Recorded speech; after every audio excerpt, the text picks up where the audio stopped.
It's officially week 5 fantasy football, and I've got some trade advice for you guys here, talking through some wide receivers that I'm looking to buy here ahead of this week's games. These are some players that are buy low, some players that I just really want to get my hands on.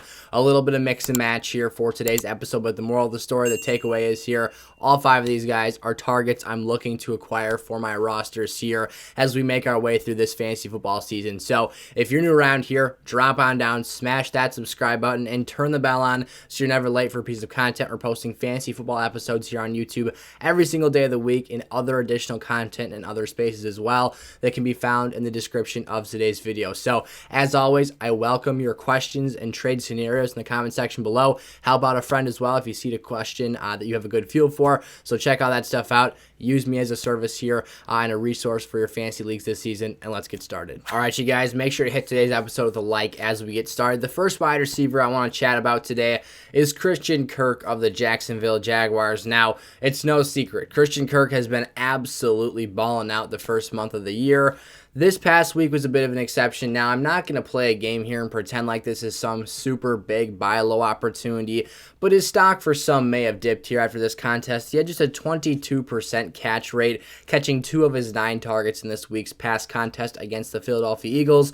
But the takeaways here are simple. This is one of the best secondaries Kirk's played all season. The catch rate was terrible. The opportunities were still there, and this will, progress back towards the mean here as we continue to progress through this season. So I'm not super worried about these numbers. Again, 9 targets is nearly the double-digit marker. This is a player who I believe is Trevor Lawrence's favorite option in this offensive passing game this season, and I'm very comfortable with the role he's been playing so far and investing into that for my lineups here in the future. He's still currently the wide receiver 7.5 PPR, scoring very, very good numbers here, and he had 60 yards on his 2 catches, so he's averaging 30 yards per catch. Again, it is just 2 catches, but he easily could have went, 80 or more yards if he turns, 2 into 4 or 5, and then you start breaking the 100-yard barrier. Yes, this is theoretical, this is hypothetical, but his usage and role in this offense has been fantastic. I've loved the big slot role for him, working him into the offense in unique ways, putting him in motion, and running a really nice route tree with him throughout the start of this season. So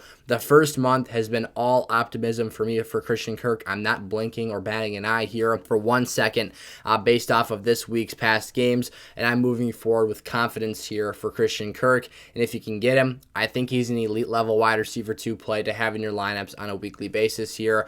Michael Pittman of the Indianapolis Colts. Now, I've seen a lot of chatter and skepticism about Michael Pittman in comment sections in my community Discord server. By the way, if you haven't checked that out, make sure to do so. The link's in the description. All that stuff has kind of combined to me wanting to talk about him here. And I think this is a perfect buy low opportunity if the general consensus is really starting to panic on this Colts offense. Now, I get it. Matt Ryan does not look very good right now. He is a statue in the pocket under pressure. He has been a disaster, a nightmare, someone that's basically hobbling around out there. You had the self-sack a couple weeks ago where the pocket started to collapse and he just kind of ate it. And, it's been kind of a blooper reel for Matty Ice to start out this year.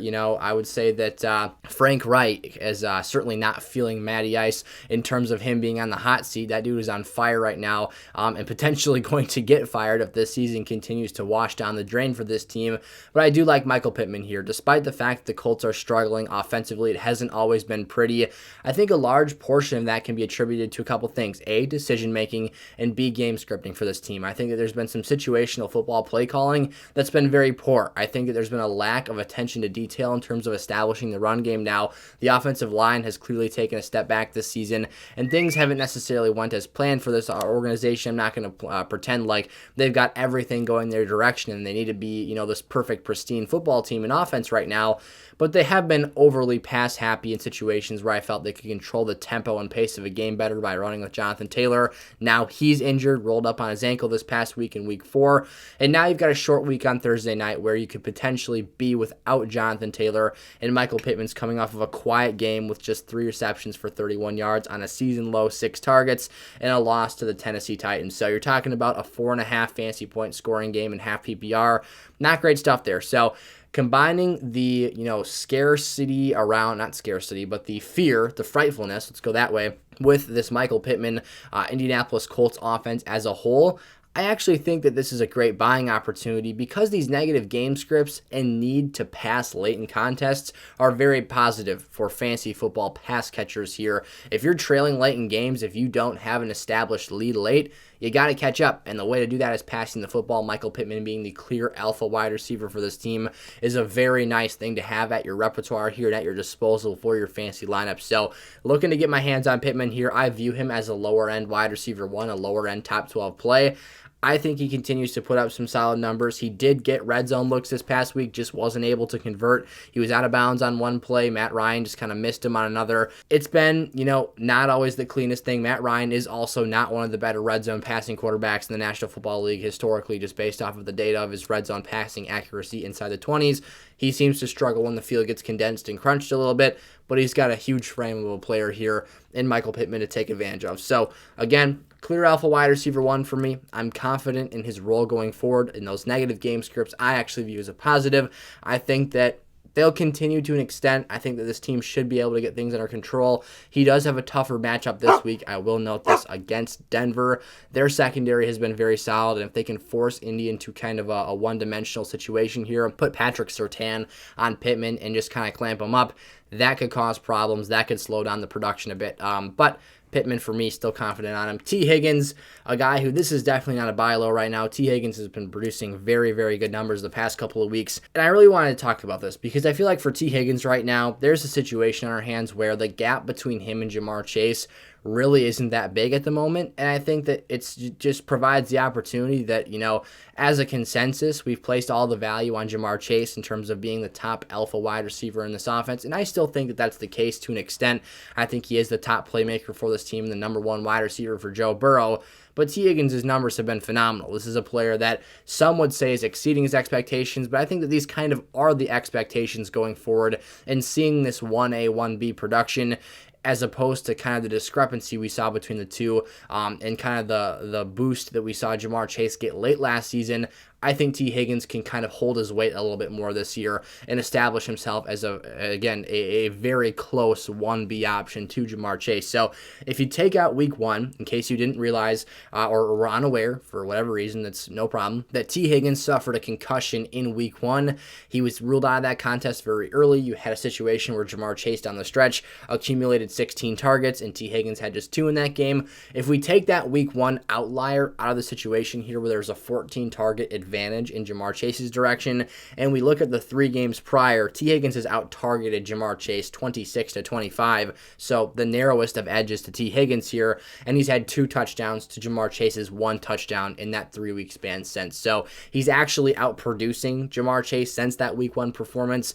Jamar Chase is kind of, I don't want to say he's faded or that he's fallen off a bit here because that's really not the case, but T. Higgins has definitely asserted himself and stepped up as, again, someone who is very dependable on a week-over-week basis. So if you're looking for a high-end wide receiver 2 here, maybe a lower-end wide receiver 1 if you're really desperate at the position, whatever the case might be, T. Higgins is a name that I definitely want to roster here. And while some, might still have that Jamar Chase thought process in their head as the far superior player, I would take advantage of that type of mentality here and see if you can make an offer. Having T. Higgins on your team is an advantage for this fantasy football season and someone I want to have rostered. George Pickens here is my 4th name. Now, this is a much lower buy. Now, not in the sense that his stock is trending down right now, but in terms of someone who shouldn't command a heavy trade weight. Now, he might not even be rostered in your league. I'm just going to toss that out there first and foremost. He's owned in about 40% of Yahoo Fantasy League. So if he's chilling on the waiver wire, go scoop him up first and foremost here. Forget about a trade. But if he is rostered, I would try and acquire him here. I think that a breakout game for George Pickens in this Pittsburgh Steelers offense could be right around the corner as soon as 2 weeks from now. Maybe I'm proven wrong and it even happens this week. You could argue that breakout game has happened this past week where he went 6 receptions for 102 yards.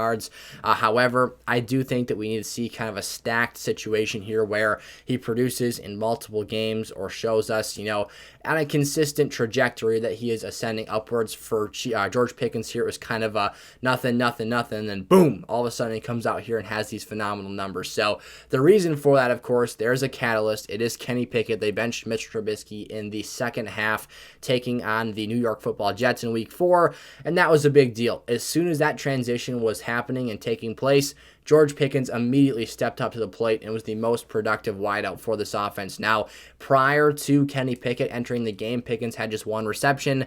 After that, he goes, breaks the century marker, and looks very, very good here. We all know the talent. We know this is a guy who has a prospect, had an elite athletic profile, having elite size and speed combinations, and the ability to fly downfield, be a true X wide receiver, a field stretching opportunity on the boundary of this offense. So at face value, we've loved what the opportunity of George Pickens has provided to us for quite some time now.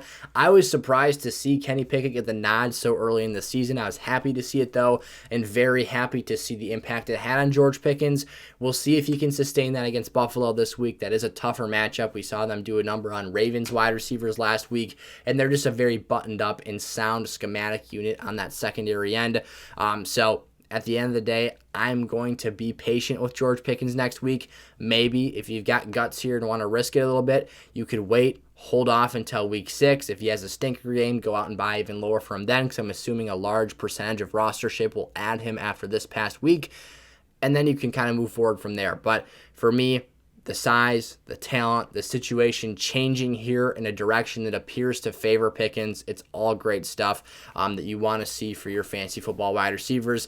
And then Drake London here, our last buy wide receiver for the week. Now, his stock definitely took a slight dip this week again. It's not like the sky is falling and that players are going to be having a fire sale for these guys. But as a rookie and as somewhat of an unestablished player in the first month of his NFL career, Drake London can still be had for a respectable price. Now, Marcus Mariota had the stinker of his season so far. This past week, he had just 3.5 fantasy points in quarterback scoring metrics, so very, very poor stuff there. He completed under 50% of his throws. I believe it was 7 of 19, had an interception. It was bad stuff for Mariota. However, I'm not like going to panic on that. I do think that Marcus had been playing well up until that point in time. It's possible that, the Cleveland pass rush is too much for him. The secondary, guys weren't getting enough separation. I actually really felt bad for Drake London in this game because there was a red zone target opportunity where Marcus Mariota tried to fit the ball into a window that was, I was going to say a tight window. It was virtually non-existent. He was bracketed from both his left and right side. So, yay that he got a red zone target, but he just got absolutely sandwiched on the arrival of the football, totally blown up. Not his fault. Again, I felt bad, but for me, if this Falcons offensive line can't protect Mariota, and there's been situations this season where when I'm watching Falcons games, I feel like Mariota will take a snap, he'll give his play action fake, and then by the time he pulls the ball back up to his chest, like he's getting in the stance to get ready to throw, he just gets killed from his blind side. And it's honestly a marvel to me that he doesn't fumble the football and lose it more, because I don't know how you hang on to that thing when you're getting drilled from behind with, no visual awareness of that taking place. But get him the ball more underneath, get more quick opportunities. The streak continues here for Drake London, starting out the first month of his NFL season with 6 or more targets in every game. That streak now stands at 4 games here, but he caught just 2 of 7 targets here for 17 yards and no touchdowns. So another very poor catch percentage for a wide receiver on the list in today's episode. Remember, we had a 22% catch percentage for Christian Kirk earlier, just 28.5% for Drake London, just a bit over a quarter of the time. So again, London is super talented. I think he continues to get factored in this offense more. He's actually showing that he is more relied upon than a guy in Kyle Pitts, who has 22 total targets on the season. I can find and pull up Drake London here very, very quickly, but I know that number is going to be higher than what we've seen through Pitts so far. Drake London this season, to this point, if you remove one of his games, has more than 22 targets. He has 32 targets, I believe, if my math stands correct here, through the first 4 games of the year. So 10 more targets than Kyle Pitts. Again, the alpha leading target for this Falcons offensive attack. Again, not saying it's a super prolific passing offense here, not saying that Marcus Mariota is the best quarterback in the world to have for this situationally, as I'm not saying that for George Pickens either. However, I'm confident in these situations. I think that over time, they'll continue to develop here. Rookies, you got to be patient with sometimes. There's weeks that they'll win for you. There's weeks they'll stink it up and you wish you never started them. But by the end of the year, when they're really hitting their stride and really crushing things for you, that patience pays off big time,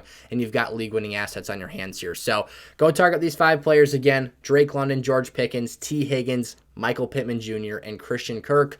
all names that I am very, very optimistic about going forward and would love to have on my fantasy roster. So if you enjoyed, again, remember, smash that like button, subscribe if you're around here, turn the bell on so you're never late for a new piece of content and can rush in, get your questions answered, and asked and answered as soon as possible once these videos go live. And of course, I will see you in the next one. We've got 3 other trade advice videos coming out today. Go check them out. Peace out.